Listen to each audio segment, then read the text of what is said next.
Bienvenidos a Pasado Sinvergüenza, donde no hay espacio ni para medias verdades ni para falsas narrativas. Demos un viaje por la historia de Colombia para ver nuestro pasado sin miedo y sin censura.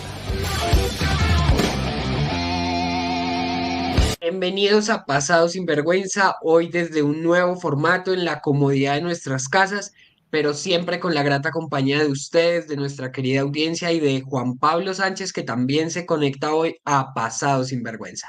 Nico, un saludo para ti y para todas las personas que ya siempre nos ven, que siempre están pendientes de esto que es Pasado Sinvergüenza. Bueno, aprovechar esto para mandarle un saludo a uno de nuestros oyentes que más repite los programas y que nos hizo llegar sus comentarios, a Juan José Garzón. Gracias, Juan José, por escucharnos.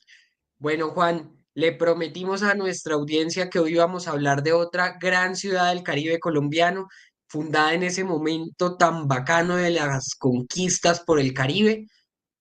Vamos a hablar, ¿le suenan Pedro Heredia y la India Catalina, Juan Pablo? Nico, uno siempre escucha mucho de la India Catalina. En últimas, creo que uno termina por no saber quién es, pero la escucha. De hecho, vi que hace poco hubo una novela o una serie, algo así sobre ella. Entonces supongo que pues va por ese lado. Bueno, Juan Pablo, pues hoy vamos a hablar de ellos y de la fundación de Cartagena de Indias, como siempre en Pasado sin vergüenza, sin mentiras, sin censura.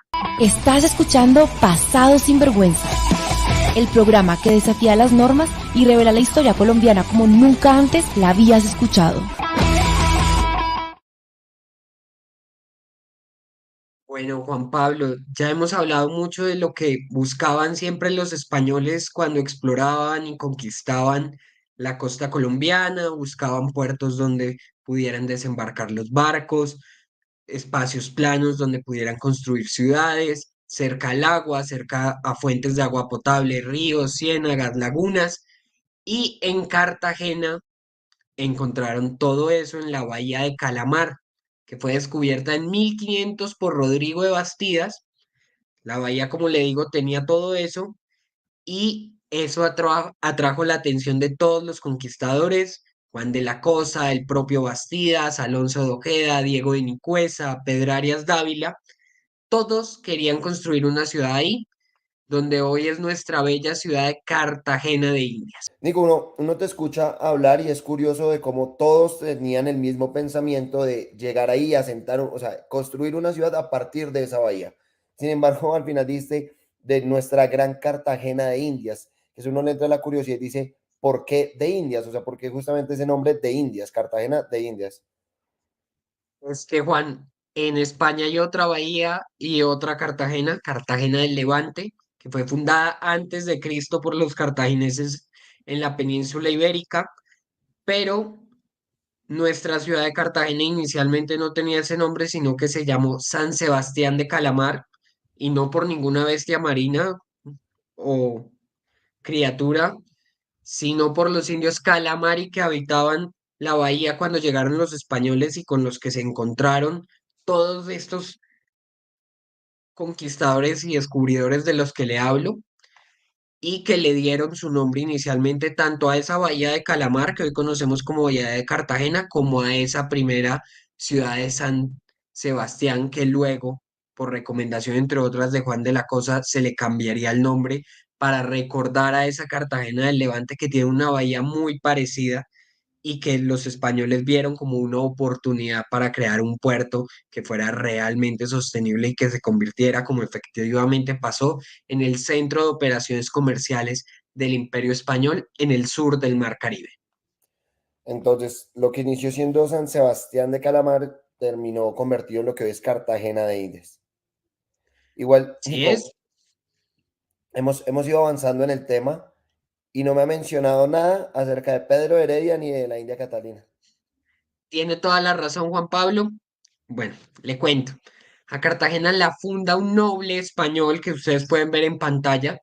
No era un bandido ni un pirata, ya hablaremos de la piratería al final de este episodio, sino un miembro de la baja nobleza española al que el rey Carlos I de España, el emperador Carlos, le había dado licencia para poblar, ojo con la palabra porque no era conquistar ni saquear, poblar todo lo que encontraran desde el río Magdalena hasta el río Atrato en el Urabá. Y cumpliendo ese mandato del rey funda en 1533 la ciudad de Cartagena, aprovechando esa ubicación privilegiada, esa bahía profunda para los barcos, pero también fácil de defender de posibles ataques.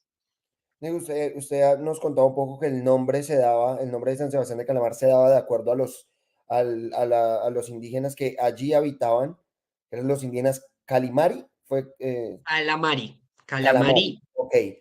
¿Cómo Ujú. eran esos indígenas? ¿Eran agresivos como algunas tribus de ese sector? ¿O era más bien una tribu tranquila? ¿Cómo era? ¿Cuáles eran las características de la tribu que habitaba la bahía? Bueno, Juan, no eran la única, digamos, los Calamari, lo que tenían en común es que habitaban como el norte de Bolívar y de lo que hoy es el departamento del Atlántico, pero los cronistas reportan que en general la bahía era habitada por tribus muy salvajes, indios caribe. Ya hablamos en este programa de cómo eran de alguna manera la mayor pesadilla de los conquistadores españoles, esos indios caribe, y la vida de Heredia lo demuestra. A Heredia le toca sortear muchos ataques, emboscadas, se le hace muy difícil ese periodo inicial y ese primer contacto de los fundadores de la ciudad con los indios, pero no solo eran los Calamari, también los Carex de la isla de Tierra Bomba, de la que Cartagena va a extraer la piedra para las fortalezas y para construir las primeras casas.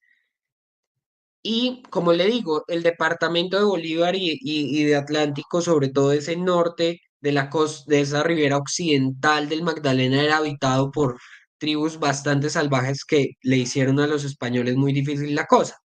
Pero afortunadamente, y ya por fin vamos a llegar a hablar de la India Catalina, Heredia no estaba solo y tenía a Catalina, que era una indígena de la zona que había sido secuestrada muchos años antes, cuando era niña, por Diego de Nicuesa, y que le servía a Heredia de traductora, india ladina que se llamaba, o india lengua, y de concubina. Ok, Nico, o sea, ahí quedé un poco confundido India Ladina era lo mismo que traductora. Sí, Era era la palabra que se traductora, usaba en esa época.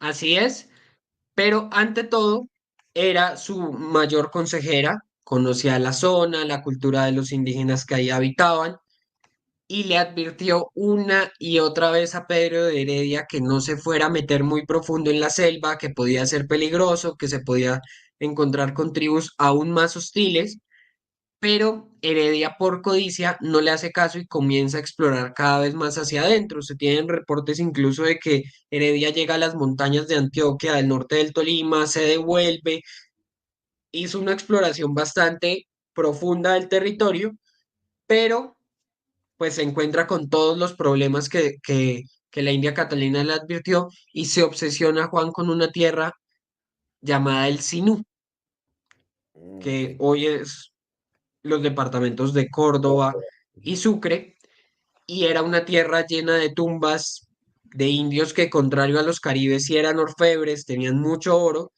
y pues eso alimentó la codicia de tanto de Heredia como de los hombres que lo acompañaban en esa expedición, los fundadores de Cartagena, y se fueron a buscar las riquezas, una campaña bastante salvaje, pero pues eventualmente siempre volvían a Cartagena. Luego, 3 años después, aproximadamente en 1536, algo pasa y Catalina y Pedro Heredia pelean, e incluso Catalina llega a denunciarlo y a testificar contra él en un juicio de residencia, que eran los juicios que se hacían en esa época a los que tenían investigaciones por corrupción, y Catalina lo acusa de haberse robado el oro de la corona porque tenían que entregarle una parte del oro que encontraban siempre a la corona española, que era lo que se conoce como el quinto real, que en realidad la corona no se llevaba todo, sino solo una quinta parte. Bueno, usted se imaginará la relación tóxica que tenían Heredia y la India Catalina. Heredia luego va a traer a su familia, sigue con esa campaña sangrienta contra los zenúes, sigue quitándoles sus tumbas, quitándoles el oro, pero se le acaba el embeleco cuando Cartagena sufre el primer ataque pirata del que se tiene noticia en este territorio por parte de Jean-François de la Roque de Roberval, que los españoles, al no poder, imagino, pronunciar el nombre, conocían simplemente por el alias de Roberto Baal. Nico, de todo lo que usted ha mencionado hasta acá, me asaltan dos dudas. La primera, el señor Pedro Heredia era casado, supongo, porque usted la Sí, el señor nombra ahí la Pedro de isla Heredia Catalina era como casado. concubina, más no como pareja. Exacto, no es como Guaricha que se casa con Alonso de Ojeda, sino que Catalina era básicamente la moza de Era Pedro de Heredia. más guaricha. Eh, Es así, se ganaba el apodo de las señoras españolas y Heredia en algún momento trae a su esposa, a su hija, sí, usted a su mencionaba que hermano incluso, y forman, porque era el proyecto español, que es lo valioso, una ciudad con sus familias y traen más colonos con sus familias y Cartagena se vuelve una ciudad y un puerto exitoso precisamente por eso, porque no pretendía ser un puerto solo de extracción, sino que acá se quiso, como siempre lo hemos dicho en Pasado Sinvergüenza, hacer una ciudad a la española y esa es la que va a atacar el señor Roberto Baal en 1544. Nico, ya vamos con el tema de los piratas porque también es un tema chévere, pero ¿por qué había sido en un principio secuestrada la India Catalina? ¿Cuál fue el fin con el que Nicuesa la secuestró de niña? Bueno, es que al principio, precisamente para buscar traductores, se tenía la costumbre horrible de secuestrar sobre todo niños para que sirvieran y que pudieran aprender el castellano, el idioma castellano, y que Ok. pudieran servir de traductores, pero pues también está pues el otro factor el secuestro de una jovencita indígena, pues que usted se imaginará, no podemos decir y tratar a profundidad en este programa, pero que pues la audiencia también imaginará todo lo que tuvo que sufrir la India Catalina A lo que estaba sometida, claro. en su secuestro y también en esos primeros años en Santo Domingo antes de participar de las expediciones de Heredia. Bueno, Nico, ahora sí vamos con un tema que a mí siempre me ha gustado, me ha parecido muy interesante, esto del tema de la piratería y de cómo era en realidad esa época en que los piratas llegaban, saqueaban, se iban y, ok. Entonces, hablemos de Roberto Baal, que era el francés, supongo, Jean-François de la Roquette de Roberval. Exacto. Entonces, hablemos de él. Ay, Juan, es que las películas, el cine, las series, incluso documentales, siempre hechos por anglosajones o por franceses, nos han dado una imagen demasiado romantizada de los piratas y eran bandidos, como cualquier bandido de hoy en día, como el que atraca en el Transmilenio o como el que se roba un camión en una carretera, pero nos los han vendido como espíritus libres y de alguna manera rebeldes. Y pues las historias de piratas siempre se Un Jack cuentan como Sparrow. si el... Exacto, Jack Sparrow, entonces siempre se cuenta al pirata como si fuera el héroe de la historia y al que lo perseguía como el malo y el antagonista y de alguna manera esa figura maligna que persigue a los piratas por querer hacer su vida libre, pero eran bandidos y con la diferencia, Juan, que eran bandidos pagados por los estados, por los gobiernos. Y usted me preguntará, pero bueno, ¿qué gobierno podía Sí. financiar la piratería? Y es que Inglaterra, Francia y Holanda buscaron robarse lo que no pudieron hacer. Piense que Portugal Actuaban en una especie de mercenarios, digamos, sí se los volvían mercenarios, ya vamos a ver cuál era la figura, pero piense que Portugal y España habían logrado construir esas primeras colonias, habían llegado a América, firmaron el Tratado de Tordesillas con el que se dividían básicamente el mundo, y como Inglaterra, Francia, Holanda se estaban dando en la madre por las guerras religiosas y estaban definiendo si querían ser católicos, protestantes, ninguna de las dos, no pudieron llegar a ese concierto americano antes y se quedaron atrás, entonces para los gobiernos lo más fácil fue lo que no puedo construir yo, pues se lo robo a otros.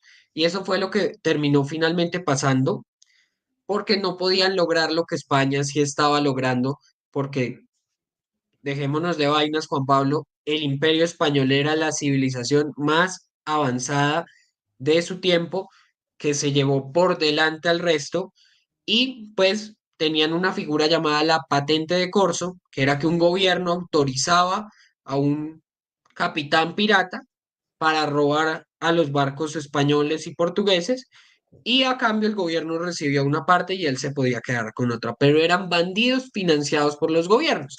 Y Roberto Baal era un corsario francés que el rey de Francia había contratado precisamente para tomarse los puertos del Caribe español.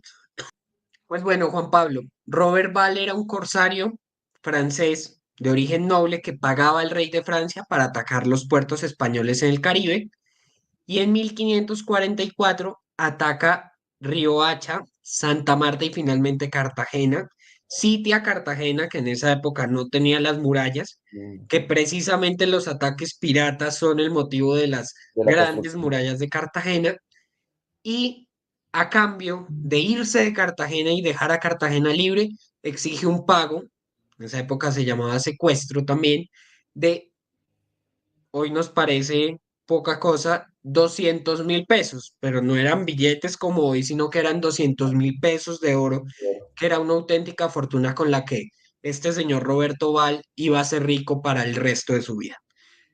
De manera que terminan, contrario a lo que siempre nos han enseñado, el oro español, el oro americano no se lo roban los españoles, como le digo, solo se podían llevar un quinto, sino que se lo terminaron robando franceses, ingleses y holandeses.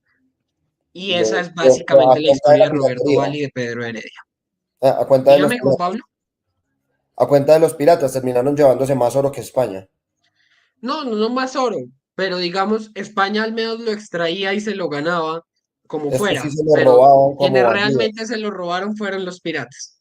Ok, ok, Nico. Nico, muy, muy chévere y más por pues, esa desdibujación, digamos, del ideal que se tiene de los piratas, porque tanto en series, en anime, en películas, lo que tú decías, todo era súper romántico y súper bonito y súper antigobiernos, digamos, o anti... Y terminó uno enterándose que, bueno, que terminaban siendo pagos por los mismos gobiernos que ya mencionabas tú de No, Holanda. hubo otro periodo en el que ya el pirata era el bandido y le robaba incluso al que A le estaba Inglaterra. pagando antes. Ok.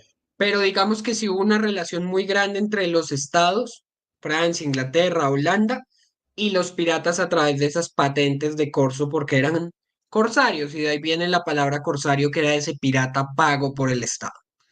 Ok, Nico. Bueno, es muy chévere y muy interesante porque ya llevamos, creo que los últimos 3 capítulos, si no estoy mal, hablando de esos primeros asentamientos en la costa colombiana, desde La Guajira, desde pasando por Santa Marta y ahora con Cartagena de Indias, Nico, pero a mí me parece chévere y siento que también genera bastante curiosidad saber de la sabana de Bogotá, aparte donde, digamos, yo vivo, saber cómo fue todo el tema de conquista aquí en lo que fue Bogotá y dentro de, ya yéndonos más al interior del país, los Santanderos, los Santanderes, el Valle del Cauca, que, que digamos también hay muchos referentes que uno ha visto desde estatuas y demás y va escuchando de gente y uno dice como, ¿cómo fue la campaña, digamos, de Gonzalo Jiménez, de Belalcázar? Sí, ese tipo de cosas sería muy, muy chévere saberlas. Tienes razón, Juan Pablo, y nos han llegado también muchos comentarios pidiendo precisamente que hablemos más del interior del país, y eso vamos a hacer en los próximos episodios de Pasado sin Vergüenza. Vamos a hablar de los muiscas, que son la civilización que existía en la sabana de Bogotá al momento de la llegada de los españoles, de Gonzalo Jiménez de Quesada, Nicolás de Federmanes, que exploró desde los llanos, Sebastián de Belalcázar desde el sur. Vamos a hablar también de la conquista de los Santanderes. Todo eso que usted me está diciendo, dejémoslo para nuevos episodios de Pasado sin Vergüenza, que este programa tiene tela para cortar para mucho rato. De una, Nico, entonces que sea un compromiso porque sí, sí es muy, muy interesante. Estás escuchando Pasado sin Vergüenza, el programa que desafía las normas y revela la historia colombiana como nunca antes la habías escuchado.